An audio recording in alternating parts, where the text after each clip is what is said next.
Bonjour à tous, donc aujourd'hui je vous propose comme exercice pour continuer à apprendre à développer, un exercice un petit peu plus compliqué avec ici deux expressions qui dépendent de n, les expressions a et p. Alors a c'est n plus 1 fois n plus 2, p c'est n fois n plus 1 fois n plus 2 fois n plus 3. Il faut montrer que p c'est a fois a moins 2. Donc on est parti. Alors, la première question, donc on veut prouver que p est égal à a fois a moins 2. Alors déjà, on va calculer tout simplement a fois a moins 2. On va regarder un petit peu ce que ça peut donner. Alors a, c'est n plus 1 fois n plus 2. Et a moins 2, c'est n plus 1 fois n plus 2 moins 2. Et on veut montrer, alors on va écrire un petit peu, pour un petit peu notre objectif, que c'est n fois n plus 1 fois n plus 2 fois n plus 3. Alors comment montrer que deux expressions sont les mêmes? Déjà il faut les comparer. Ici ce sont des expressions qui sont des produits. Dans le premier à gauche on a 3 facteurs et à droite on en a 4. On va regarder si déjà on a des facteurs, on va dire communs. Alors ce que vous pouvez remarquer c'est qu'ici vous avez un premier facteur n plus 1 que vous trouvez des deux côtés. Et vous avez aussi le n plus 2 qu'on trouve des deux côtés. Donc ça veut dire qu'il va nous suffire de montrer que le reste, que les autres facteurs sont les mêmes. Alors à gauche on a donc n plus 1 fois n plus 2 moins 2. Ça on va le développer.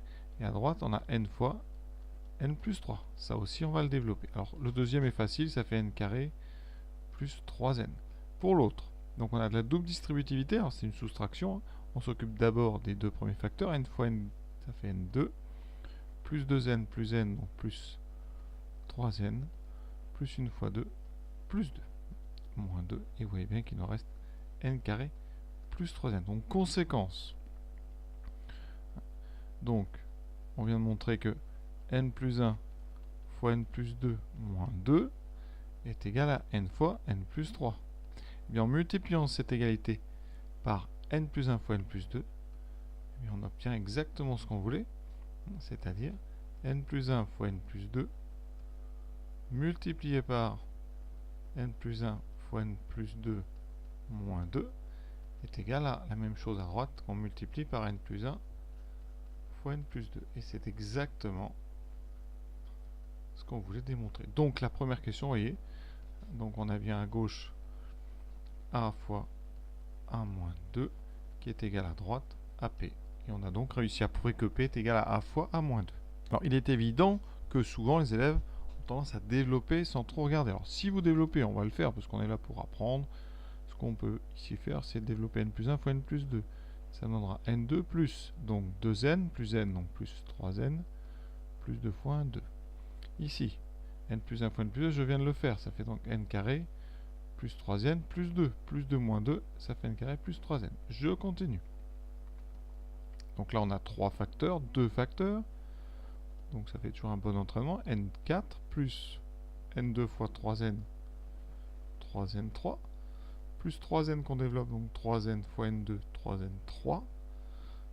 Plus 3n fois 3n, donc plus 9n2. On continue avec le plus 2, plus 2n, 2, plus 6n. Alors on va écrire ce que ça donne en haut. Ça fait donc n4 plus 6n3 plus 9 et 2, 11n2 plus 6n. Et on va comparer ça avec le développement de n fois n plus 1 fois n plus 2 fois n plus 3. D'accord? Donc je vais d'abord bien les grouper 2 par 2. On va faire donc ces deux produits. N fois n plus 1, ça fait n2 plus n. Et dans notre crochet, le deuxième, on a n plus 2 fois n plus 3. Ça donne n carré plus n fois 3, 3n, plus 2n, donc plus 5n, plus 2 fois 3, 6. Et je développe. D'abord le n carré. n4 plus 5n3 plus 6n2 plus, je développe le n, n3 plus 5n2 plus 6n. Je regroupe n4 plus, regardez n3, j'en ai combien ici? J'en ai 5 et 1, donc j'en ai 6. C'est très bien, c'est ce qu'il nous fallait. dn2, j'en ai 6 et 5, j'en ai bien 11. et dn, j'en ai bien 6n. Donc les deux expressions, vous voyez, même en développant vraiment de façon un petit peu brutale, hein, les deux expressions sont égales. Bien évidemment, l'idée c'est quand même toujours de chercher des manières un petit peu subtiles de faire les choses. Alors maintenant, on déduire que p plus 1 est le carré d'un entier. Alors p, c'est a fois a moins 2. D'accord, donc ça fait a carré moins 2a. Si je regarde p plus 1, ça fait donc a carré moins 2a plus 1. Et là, ceux qui sont bons en développement et en identité remarquable, vous la reconnaissez. Je vous rappelle que a moins b au carré, c'est a carré moins 2ab plus 1. Et donc, en prenant b égale 1, j'ai a moins 1 au carré qui vaut à 2 moins 2a plus 1. Conclusion, a2 moins 2a plus 1, c'est tout simplement a moins 1 au carré.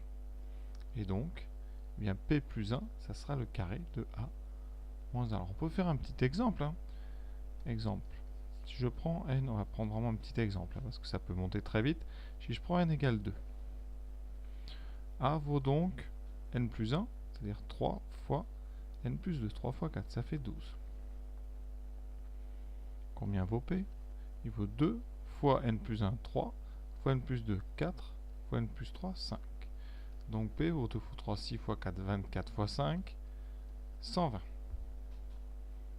Ensuite, on va regarder p plus 1. p plus 1, ça fait 120 plus 1, donc ça fait 121. Et effectivement, 121, c'est 11 au carré, donc vous voyez, ça marche, hein, bien évidemment. Alors c'est le carré de 11, et 11, eh bien, on peut le trouver dans l'exercice avec, en calculant donc p, ici, donc ici p, voilà, et en calculant ici, donc p plus 1 c'est le carré d'un entier, le carré c'est 11, alors dans l'exercice, c'était a moins 1 qu'il fallait faire, d'accord, p plus 1 c'était a moins 1 au carré, et a j'avais dit que c'était 12, vous voyez, donc 12 moins 1 ça fait bien 11. On peut faire un deuxième exemple, avec n égale 3, donc a vaudra 3 plus 1, 4 fois 5, c'est-à-dire 20. P vaudra donc 3 fois 4 fois 5 fois 6. Alors comment on fait ça? On va faire 3 fois 4, 12. 5 fois 6, 30. 30 fois 12. Donc ça fait ça, 360. P plus 1 égale 361. Et 361, c'est un carré connu. C'est le carré de 19. Effectivement, c'est 20 moins 1. Donc voilà un exercice, hein, juste vraiment de développement, avec uniquement des formules. Donc c'est pour ça que ça peut être intéressant pour s'habituer un petit peu aux problèmes d'algèbre qu'on peut rencontrer en mathématiques. Et pour info, voici donc l'exercice suivant de la liste, hein, donc de cette série sur le développement. Je vous rappelle qu'en pièce jointe, hein, j'ai mis un lien pour avoir le texte sous ces exercices, et je vous invite évidemment à vous entraîner un maximum pour atteindre un bon niveau. Voilà, à très bientôt.